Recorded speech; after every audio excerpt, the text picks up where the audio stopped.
क्या आपको लगता है जो सच हमें बताया गया है वही सच है या सच कुछ और है जो हमसे छुपाया गया है? अच्छा, एंटार्क्टिका के बारे में बताओ। उधर कुछ अंटार्कटिका पे ना कोई भी कंट्री वो नहीं कर सकती कि भाई का वो वहाँ एक्सेस नहीं है, पब्लिक एक्सेस भी। एंशिएंट सिविलाइजेशन कह सकते हो, अटलांटिस एक्सप्लोर करा है अभी तक, ज़्यादा एक्सप्लोर करा है पे पानी के अंदर रहे, वो भी कहीं ना कहीं कॉन्स्पिरेसी से जोड़ा जाता है बहुत ज़्यादा। अच्छा, एंटार्क्टिका के बारे में बताओ। उधर कुछ थ्योरीज है या नहीं? अंटार्कटिका के नीचे तो भाई ये तक बोला गया है कि पूरी की पूरी सिविलाइजेशन है। पहली बात तो देखो, अंटार्कटिका पे ना कोई भी कंट्री वो नहीं कर सकती कि भाई ये मेरा है, ये पूरा जो भी है पूरा कॉन्टिनेंट वो मेरा है।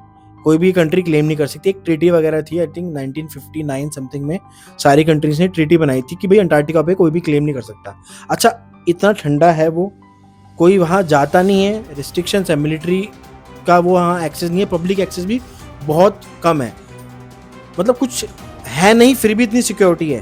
समझ रहे हो? सिक्योरिटी कहाँ होती है? वहीं होती है ना जहाँ कुछ कॉन्फिडेंशियल चीज़ या कुछ ऐसा राज छुपा होता है, और सिक्योरिटी वहाँ पर है। पर वो बोला ऐसे जाता है कि नहीं भाई कुछ नहीं है, उसके अंडर कहीं ना कहीं बोला जाता है ऐसा कि भाई एक लेवल तक जाने के बाद आपको एक एंशिएंट सिविलाइजेशन कह सकते हो, अटलांटिस कह सकते हो, एलियन की हरकतें वहाँ पर, स्पेस यूएफओज वगैरह की बहुत एक्टिविटीज़ वगैरह दिखती हैं ऐसी। जो अंटार्कटिका है, सॉरी, तो वहाँ पर बहुत सारी ऐसी एक्टिविटीज़ दिखती हैं। अब मैंने जैसे अपने प्रीवियस वीडियो में बताया था ना कि हम ढूंढ रहे एलियंस को कहाँ, स्पेस में। वो हो सकता है अंडरग्राउंड, हमने अंडर वाटर जो है सिर्फ 5% ही एक्सप्लोर करा है अभी तक, ज़्यादा एक्सप्लोर करा भी नहीं है। तो वही है ना चीज़ ऐसी, बगल में छोरा शहर में ढिंडोरा, ढूंढ रहे हो आप आसमान में, छुपे बैठे हो आपके बगल में, है ना। तो अंटार्कटिका को भी कहीं ना कहीं कॉन्स्पिरेसी से जोड़ा जाता है बहुत ज़्यादा। हो सकता है एंशिएंट सिविलाइजेशन या कोई ऐसी मॉडर्न सिविलाइजेशन वहाँ रहती हो और वो यही चाहती हो कि ठीक है भाई हमें आप यहाँ रहने दो, आप अपने सरफेस पे रहो, हम अपने पानी के अंदर रहें। वो भी बहुत बड़ा एक सवाल बनता है। मैं बता रहा हूँ ना कि अंडर वाटर, डीप वाटर जो है ना, जितना हम जाएंगे आगे इन फ्यूचर, जो भी रिसर्चेज वगैरह होंगी, तब हमें ये सब चीज़ें पता लगे कि हाँ, कि कितने तरह के सी क्रिएचर्स ऐसे हैं जो अभी डिस्कवर्ड भी नहीं हुए हैं। बहुत सारी ऐसी सिविलाइजेशंस होंगी या बहुत सारी ऐसी मॉडर्न टेक्नोलॉजीज होंगी जो हमें अभी पता भी नहीं है, जिनके बारे में।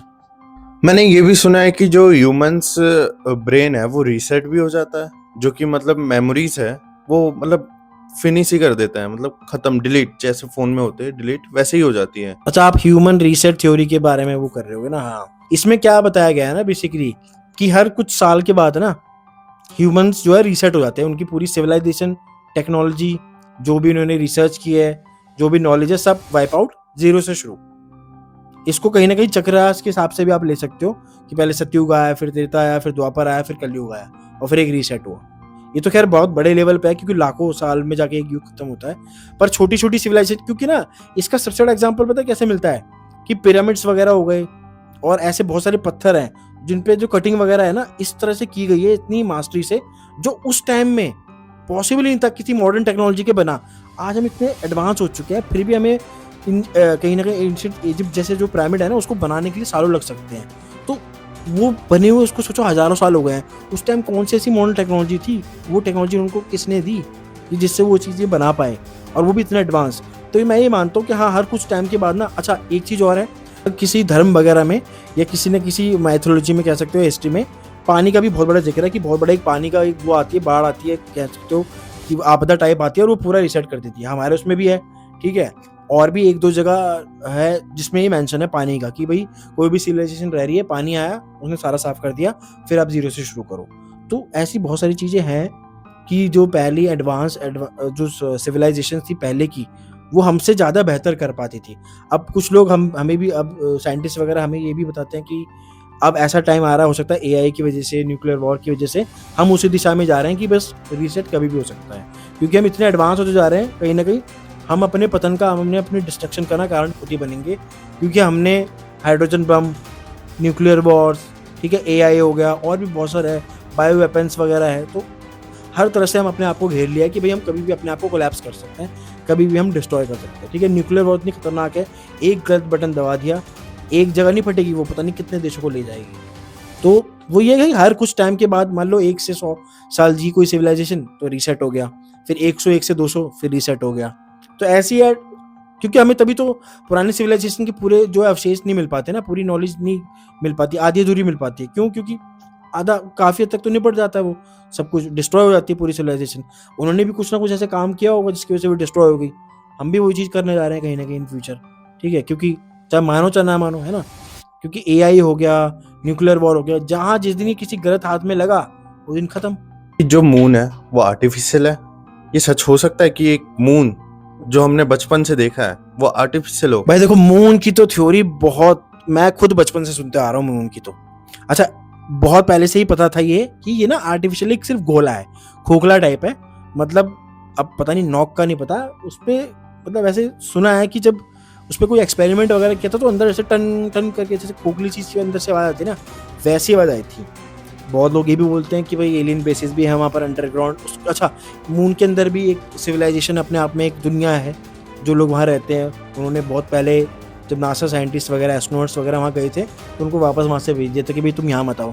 अच्छा, तब के बाद से नासा अभी तक मून पे नहीं गया, उसके बाद से बाकी जगह एक्सप्लोरेशन करी है, मार्स पे, जुपिटर पे, और भी जो भी है, और स्पेस एक्सप्लोरेशन वगैरह करी है, मून पे नहीं गया है। तो मून का भी कहीं ना कहीं ये लगता है कि ये कहीं ना कहीं से ला के रखा गया है, ऐसा लगता है बहुत साल पहले, कि भाई अर्थ को कहीं ना कहीं मॉनिटर करने के लिए इस पे भी कहीं ना कहीं एलियन का एंगल आप जोड़ के देख सकते हो कि भाई ये इतने टाइम से है यहाँ पर एक, ठीक है, कहीं ना कहीं सैटेलाइट बन के।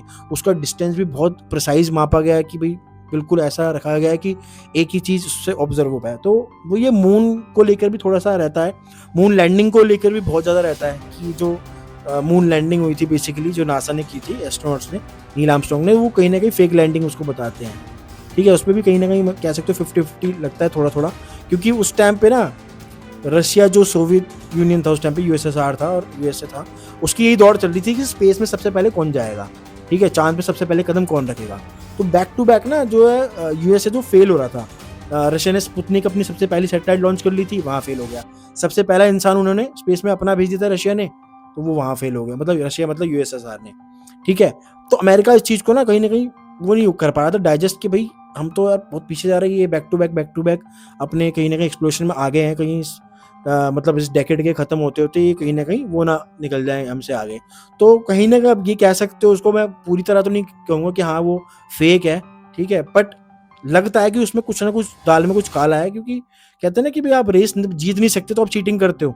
तो उस चीटिंग वाला सीन कहीं ना कहीं इसका लगता है कि उन्होंने शायद यहीं पर बेस वगैरह ऐसा कुछ बनाया और आर्टिफिशियल उसको, मतलब हाँ, आर्टिफिशियल मून को दिखाया और वहाँ पर जो भी प्रोजेक्ट्स वगैरह लगाए थे एक शूट करके वही टेलीकास्ट कर दिया कहीं ना कहीं। बाद में चाहे जाके आप चांद पे जाके बाद में कभी किसने कोई चेक थोड़ा ना कर रहा है कि इतना बड़ा चांद है। अगर रशियन एस्ट्रोनॉट्स भी गए होंगे तो ये थोड़ा ना देखे होंगे उन्होंने कि भाई अमेरिका का झंडा कहाँ है कहाँ नहीं। तो